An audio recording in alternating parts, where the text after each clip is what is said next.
Hey, Handmaid's Tale fans. You think the Gilead world is intense?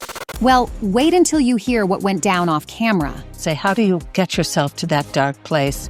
From emotional breakdowns and physical challenges, to postpartum returns and on-set panic attacks, this cast went all in. I sat up there on the stage just like wiping tears. And what if we told you that the fictional world doesn't feel so fictional anymore? It has become aligned with politics. Let's dive into the shocking secrets behind filming one of the darkest shows on television.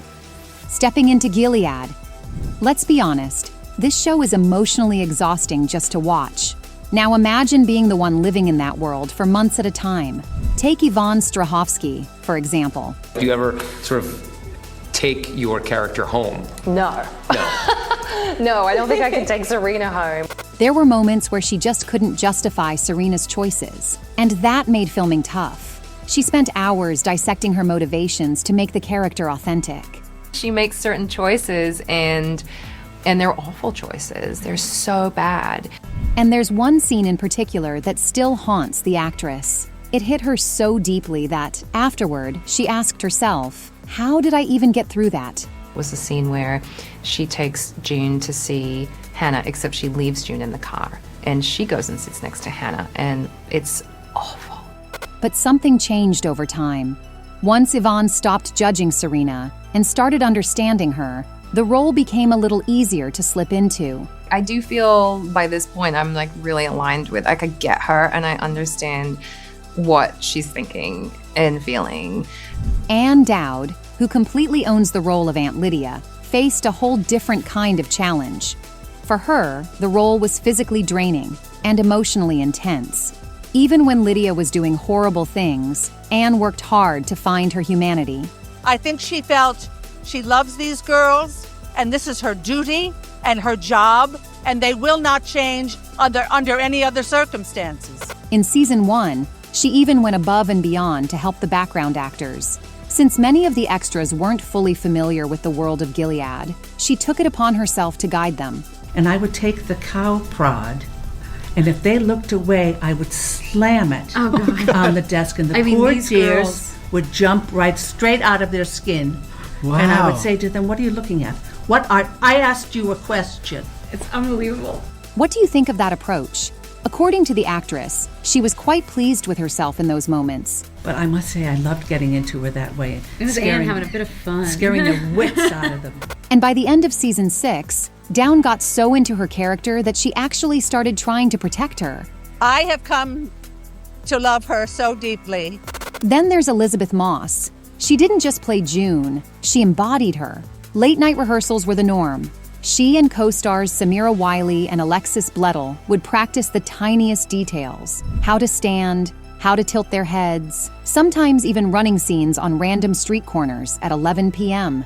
Elizabeth was all in. No makeup touch-ups, no soft lighting. She wanted the raw, gritty truth of June's experience to come through. I have no vanity left. I know every pore on my face. I know every wrinkle, every line. I am highly familiar with every facet of my face, and I like that, honestly. I'm very happy to be in that place.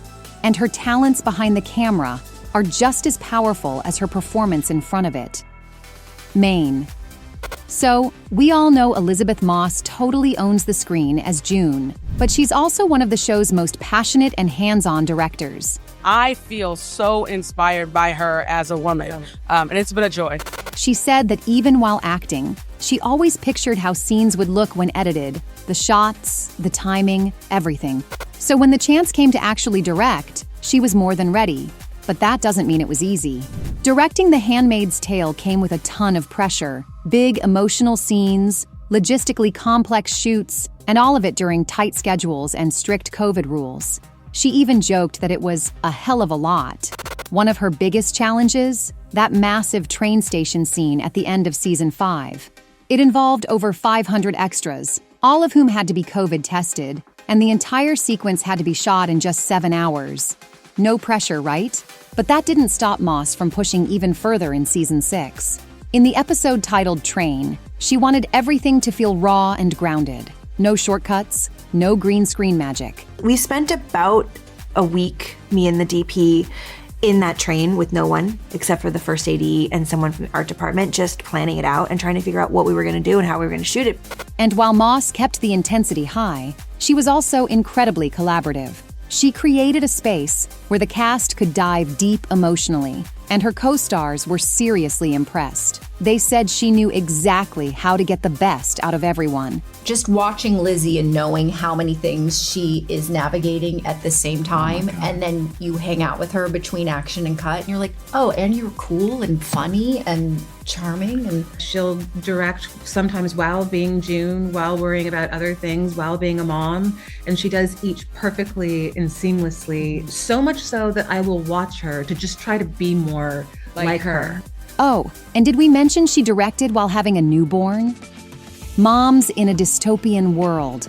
Motherhood isn't just a central theme in the series. It's something the cast personally connected to off-screen. For me, it's a very personal thing.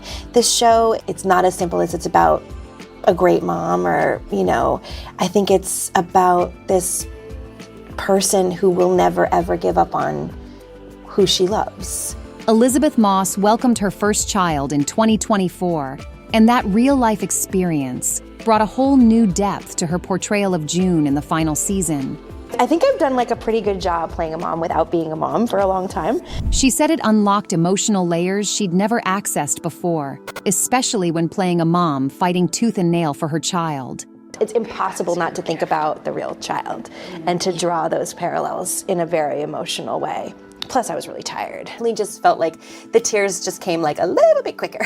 Right. We're a little bit more real, She wasn't alone. Yvonne Strahovski is a mom of 3, with kids born in 2018, 2021, and 2023. It was literally months after I gave birth to my second son at home, actually. I did it at home. She returned to filming just 7 weeks after giving birth, bringing her newborn to the set. Imagine that, breastfeeding and acting in a heavy role like Serena's.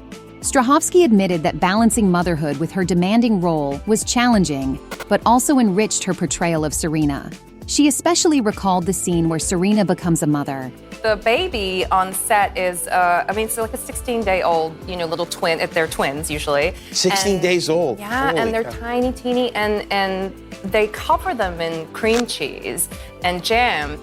That mix really messed with her focus. I'm, being Serena, oh, I love my baby, and then you're smelling this old cream cheese smell. You're trying to do a scene where you're like, oh, and then. And yet, despite all of it, she still delivered one of the most powerful villain performances on TV. And do you want to know which handmaid had to spend years filming in super uncomfortable conditions? Janine with one eye. From the start, Janine faces one of the harshest punishments in Gilead. They take out her eye. And Madeline Brewer, she had to wear a prosthetic over one of her eyes for years while filming. Are we going to miss the eye patch? No. I have it. The show's creators came up with a special way to cover her face, as there was one important detail to consider. They have to tape my eyelashes down, but not my whole eye because I'll get claustrophobic and then I'll have a panic attack. And here's another wild part. Madeline is actually legally blind in one eye in real life, so she was already familiar with that kind of vision. Still, wearing the patch helped her connect with the fear, confusion, and pain Janine felt.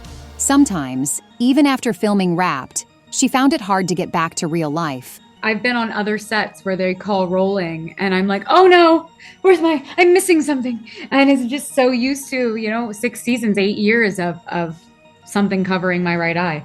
Brewer said that Janine was one of the most emotionally intense roles she's ever played, and it taught her a lot. Unrelenting optimism is kind of fun because I'm a bit of a pessimist myself. If you want all the juicy details about the show's cast, make sure to subscribe and check out our other videos.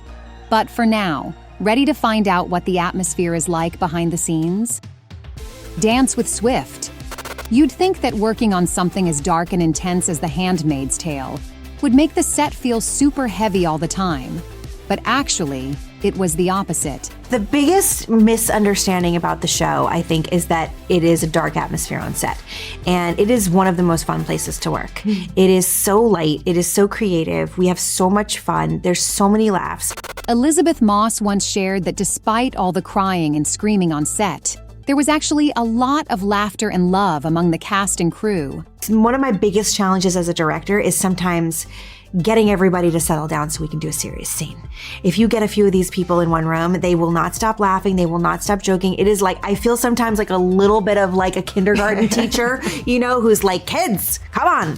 One of their favorite ways to unwind? Dance breaks. Clearly this is my idea because it's a great. dance-off. I mean, hello. And it wasn't just any music. They danced to their ultimate favorite. We are big Taylor Swift fans, and we really love to sing Taylor Swift songs in between scenes. As the show progressed, they even started taking dance classes to prepare for some of the choreographed scenes. Timothy Simons, who joined in later seasons, joked that he was probably the worst dancer, but it was all in good fun and helped make the scenes even better. And Madeline Brewer has mentioned that the Handmaid actresses have a group chat where they supported each other after tough days on set. It's like they've formed their own little sisterhood to get through it. The cast's keepsakes. Having spent so much time in Gilead, the actors walked away with a few special mementos. I took my finger. I knew it. The leather teal finger. Yes. What are you gonna do with it? I don't know. It's in my bag, actually. Took my eye patch. I did. I took my caplet. I took my dress. I have them in my apartment, and I'll save them for the rest of my life. Piece of history. I did not have permission to take my dress, but I did. It's iconic. Elizabeth Moss went full-on souvenir hunter.